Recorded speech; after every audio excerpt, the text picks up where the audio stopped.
War Room Sports, www.warroomsports.com. What? Ain't no more to it. Welcome to Inside the War Room by War Room Sports TV. We're here today to talk a little bit about the Philadelphia Eagles, the state of the Philadelphia Eagles mid-season. I'm Devin McMillan. I'm here with my co-host Jimmy Williams from the War Room, and we're here today with the ladies, Brandyn Campbell of Philly Sports Muse, and Dehlia Feliz, a.k.a. Philadelia of Philadelia.com. How you doing, ladies? Doing great. All right. Thanks for having us. Yeah, we're glad that you can join us tonight so we can talk about our beloved Philadelphia Eagles. Let's get right into it. Let's talk a little bit about coming out of the bye week. Now, we know that for the past 13 years, Andy Reid was 13-0 coming out of the bye week. This year, they come out of the bye week, play Atlanta, and things just don't go well at all. And it gives you no indication that the team has gotten any better since firing Juan Castillo. Brandyn, you've been all over this in your writing. What do you think the biggest problem is right now with the Philadelphia Eagles? There's so many that it's hard to pinpoint one, but I really think it's an intangible. I think there is just, for some reason, a lack of heart, a lack of fire on this team, and regardless of, you would think, the circumstances surrounding Andy Reid, the fact that his job is on the line, he lost his son so tragically before the start of the season, you would think all of that would help to motivate this team to do the best they can, but it's just not working. For whatever reason, it seems this team is not responding to Andy Reid, to the coaching staff. As you mentioned, Juan Castillo was fired, and that hasn't done anything, and there just is there's an internal fire that needs to be lit within any athlete to do the best they can and perform the best they can and to just fight hard, even if it results in loss. And you just, in these, what's most disturbing about these losses following the bye is that you just don't see that, even if it's a better team, which was the case with the Falcons, I don't think was the case with the Saints, you just don't see that let's do everything we can to claw our way to at least being competitive. So I think it's a team that has given up on itself. Okay. Well, going into that Saints game, they were 3-4. Philadelphia, you were down in New Orleans for the Saints game. So, I'm asking you the same question because I know you travel a lot to the games. What is it that you see that the team isn't doing right that's making them play this way this year?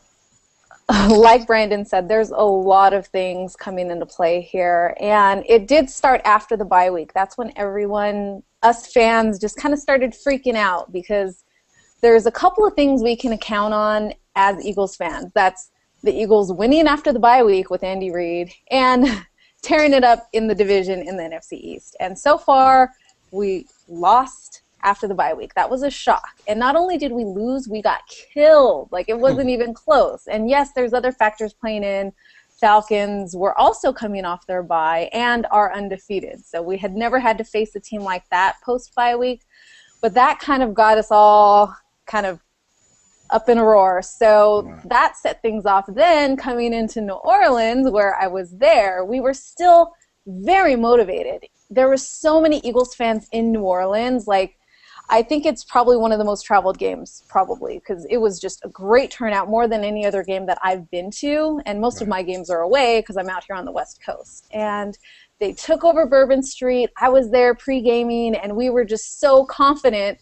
And we're at the game, and we just all deflated. And after the game, there was just this mutual sense of hopelessness. And having to fly home just kind of made it even worse. Okay, we're gonna get back to after the game because that's important going into this next week versus Dallas. Jimmy, we talk about this on the show every week, and we know that turnovers have been a big problem with the Eagles. Even the quarterback play of Mike Vick, the offensive line, first of all, not being that good to begin with this year, and now the injuries are taking a toll. Do you see, with these particular situations, do you see any hope of things turning around? I mean, that's the issue. The issue now is it's like everything's piling on top of each other. The season started off with Andy Reid, as Brandyn mentioned, losing his son tragically. And then the team didn't play well. Mike Vick's turning the ball over. And the one thing you can always count on is Andy Reid getting a win after the bye week.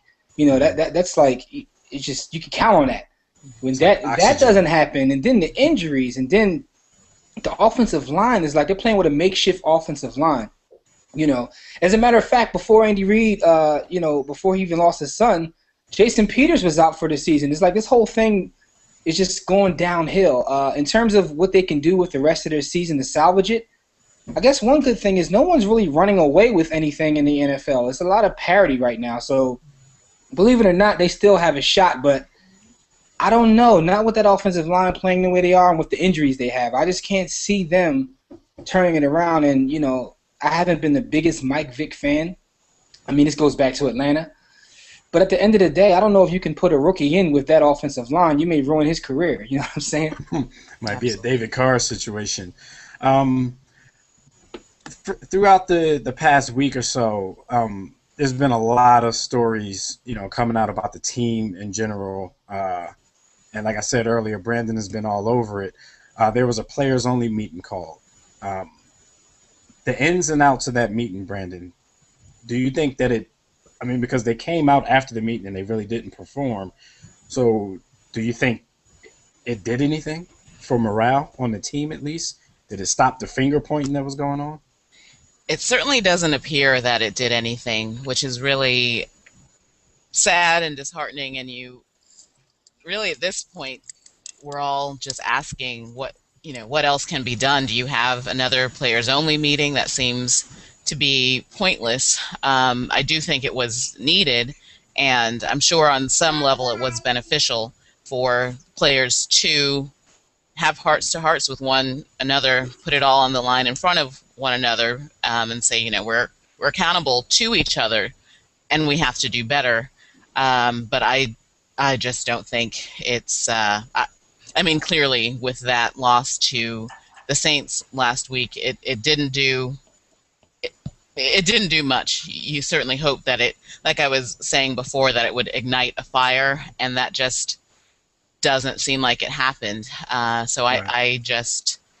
I don't know if anyone has any answers to how to fix this, and that's really the issue with where we find ourselves at the midpoint. Yeah, it seems like Andy Reid, and even some of the players, they keep trying to find remedies, to put that fire out. I mean, the first thing was firing Juan Castillo. I mean, and since that move has gone down, the defense seems like it's gotten much worse.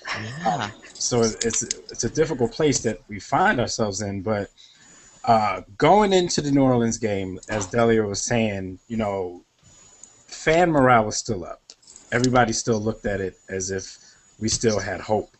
Now, Dehlia, we're going to ask you about how things went after the game, after the showing on Monday night. How was fan morale for, all the Philadelphia Eagles fans who traveled down to New Orleans? Like I said, we were really deflated. I mean, first of all, we're spending a lot of money to travel out there, and we're playing a team that hasn't performed that well. So our expectation was we're going to dominate and we're going to get that fire back that we've been waiting for all season. And to not get that and to be in enemy territory, which at least the Saints fans were actually really nice out of all the fan bases I've come across. But we don't like to lose, we want our team to win. And it was just having to travel, for me, it was like a 4-hour flight. It just, right. I didn't want to talk Eagles. I didn't want to watch Eagles. I was just done with football for a little bit, Now I'm finally getting back into it, and I'm still hopeful that we can still dominate within the NFC East. I mean, yeah, I understand what you're saying, because it definitely ruins probably your next few days when you travel such a long way. And, because when we met at the Arizona game, I had that same feeling flying back, the next day from Arizona. Like, I came all the way out here for this. We barely even scored. It gets frustrating. There's been some rumors flying around about coaching changes. I mean, we've known Andy Reid's job has been on the line since the season started. But recently there's been rumors of either Sean Payton, and now there's rumors of John Gruden possibly being interested in the Eagles' job. I'll start with you, Dehlia, then I'll go to Jimmy, and then Brandyn. Do you think that it's time for a coaching change? And would you welcome either of those two coaches here if they really were interested?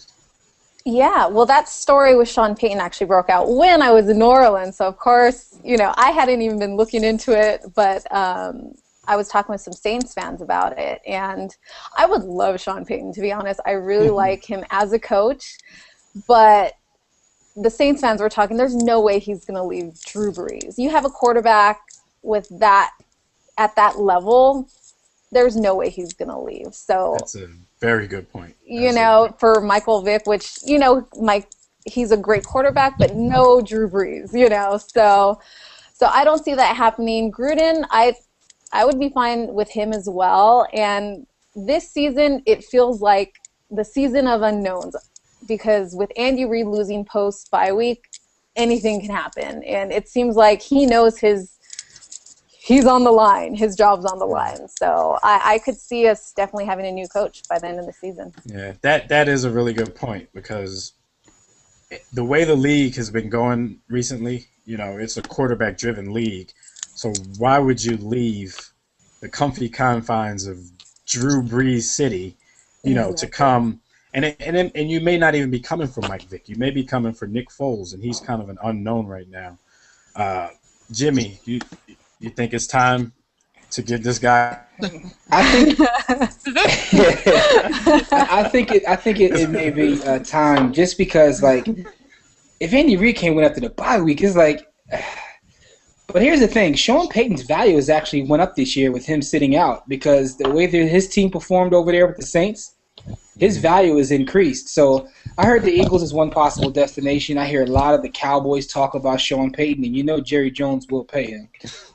But his value is increased. And what I find interesting about Gruden is I remember Gruden was an offensive coordinator with the Eagles under Ray Rhodes, and there was this talk about him being the boy genius, and he was going to be one of the better coaches coming up. But Ray Rhodes stayed an extra year, and when Ray Rhodes stayed an extra year, Gruden went, he left and went and won a Super Bowl, by the way. But it's just kind of funny seeing it go full circle. I hope he actually, if the Eagles do move on from Andy Reid, I'd like to see him pick up John Gruden. If not for anything else, just to get him off of Monday Night Football where he irritates me. So if for nothing else, I'd like to see him, go with Gruden now. Where every quarterback is the greatest quarterback in the world. And yeah, everybody's just great. I never heard one player he doesn't like. Everybody's great. Every quarterback's the best ever. Every play is the greatest play ever. That kind of stuff. So Brandyn, you cover the team. Your hand is on the pulse, basically. Do you think it's time for a new voice in the locker room? Because personally, not until recently have I been on the fire Andy Reid bandwagon. I've always been an Andy Reid defender, protectionist, apologist, whatever you want to call it. Sure. But I kind of think after the Juan Castillo move, because I kind of thought he used Juan as a scapegoat, I kind of lost a little bit of respect.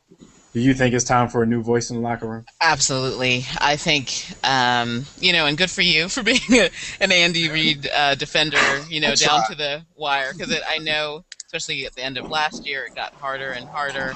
And I was ready for him to go last year. But I think now it's got to be hard for anyone to defend hanging on to Reid, because the simple fact is that he, for whatever reason, and it may not be all of his fault, there may be multiple factors, but his team is no longer responding to him.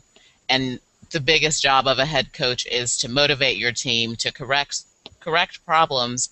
And he keeps saying these are all fixable issues, we'll be better next week. It's never better, and the fact that the team in many aspects is actually getting worse is pretty damning for him.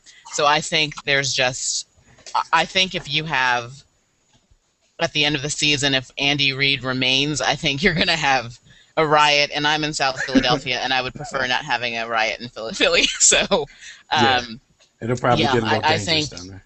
unless there's a drastic turnaround, and there's nothing that we've seen following the bye week to indicate that that's possible on any level, I think that it is the end for Andy Reid in Philadelphia. Well, Andy has a propensity to finish strong, He so does. That's he true. might do it again, finish strong, not make the playoffs, save his job. But Jeffrey Lurie said 8-8 is not good enough. So I'm gonna read you guys the remaining schedule. You got Dallas, Washington, Carolina, at Dallas, at Tampa, Cincinnati, Washington, at New York Giants. Dehlia, do you have any hope with this remaining schedule for the rest of the season? Do you think the Eagles could possibly get it together and make a playoff? Well, I always like to look on the positive side of things. And I said at the beginning of the season, I see us dominating the NFC East. We went 5-1 last season. What's stopping us from doing that again, or even going 6-0 in the division? I know the way we've been playing doesn't look as hopeful as I would have liked, but we always play differently. We step up our game whenever it's an NFC East game. So that's the only thing I'm holding on to for the rest of this season. And we're going to find out come, this week. We face Dallas, and the way we play is going to determine how the rest of the season's going to go. Right. See, my opinion on that is it's not as optimistic, but it's similar in the fact that I can use the cliche, any given Sunday, anything can happen, because the way they look now, I really can't see them beating anybody in the NFL. But on any given Sunday, this is a talented team. So if they can actually play to the level of their talent one day, maybe they can get on a run. But at the same time, we are having these problems with the offensive line. Todd Harriman's just got hurt. So unless some of those young guys on the offensive line actually step up and play like NFL players, it's going to be a long second half of the season for Mike Vick, if he can last that long. So, Jimmy, do you think that there's hope for the Philadelphia Eagles with that remaining schedule? That's the one thing that gives you a glimmer of hope, if any, is the fact that the schedule doesn't seem that tough from here on out. You're talking about the NFC East, and no one's running away with that. The Cowboys, you're talking about the Redskins, you're talking about the Panthers, the Bengals. So if there's any hope, there's hope in the fact that the remaining schedule isn't that tough. And like you said, any given Sundays, anyone could be beat. So the offensive line, to me, is the biggest issue right now. I mean, those guys have to step up. And, with that being said, we know that they're makeshift offensive line, with Harriman going down and Jason Peters was big. People didn't realize how big that would be. But if you remember at the end of the season last year, he became their best player. I mean, on both sides of the ball. At the end of the season last year, he became maybe the best left tackle in football, the way he was flattening people.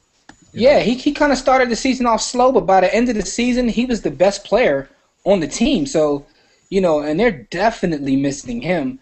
And, it all depends upon how this offensive line can hold up. If they can hold up a little bit with that schedule, there's a little hope there. I'm not saying a lot, but just a little hope. If you want to be optimistic, that's one thing you can look forward to is the fact that they don't play any tough teams, in my opinion. Playoffs. All right. Brandyn, any hope for you? There is hope. I mean, it's an excellent point that we've gotten through. We knew the first half of the schedule was very difficult. There's hope in the failures of others. The Cowboys and the Redskins, not so. Even the Redskins are exciting with RG3, but not great teams, and they are. We do play better against our divisional opponents, as you've all pointed out. I am somewhat hopeful. I am expecting a win this Sunday. I just think the Cowboys at home, I think just pure passion, hatred between the teams, I think that's going to fuel us to a win. So I think even if we beat the Cowboys just in terms of fan perspective, then that will help us keep regaining the hope that we've lost these two brutal losses after the bye. So there's still, I'm not, even though it looks bleak, I mean, I'm going to be hanging in there until the very end. So, but I. like you said, Yeah, playoffs, I don't see it happening. a win against the Cowboys would be great for fan morale. Okay, before we sign off, I'll go back to you, Brandon. Let the audience know, where they can find your writing, your site. Do your commercial. Great. Well, my website is Philly Sports Muse. It's phillysportsmuse.com. I cover the Eagles day in and day out. Every day of the week, you'll find Eagles opinions, views, some humor, because just there's a lot of fun stuff to cover. You have to have a sense of humor. So please check me out there. And on Twitter, you can check me out at sports_muse. Okay. Philadelphia, it's your turn. Do your commercial. I know you got a big one. You can find me at PhiladelphiaEagles.com, and I have YouTube channel at Philadelphia and Twitter at Philadelphia and Facebook at Philadelphia. So basically anything Philadelphia, that's me, and I do pregame, postgame analysis videos and all thing Eagles. And I also have another project I'm working on with Chad Johnson and his coach from back in college, a former NFL wide receivers coach. They released an app. It's a wide receivers app called In the Breaks. And it's basically players that are looking to train like an NFL player. So inthebreaks.com, and it's on iTunes now at In the Breaks. Okay, and you can catch us, of course, every Thursday from 6 to 8 on warroomsports.com. That's our radio show. Anything else you need, you can find on warroomsports.com, our Twitter, Facebook, Instagram, YouTube. Everything's there. It's a one-stop shop. All I can say, Let's go. let's go Eagles. So thank you, ladies, for joining us this evening. Thanks for having us. Pleasure.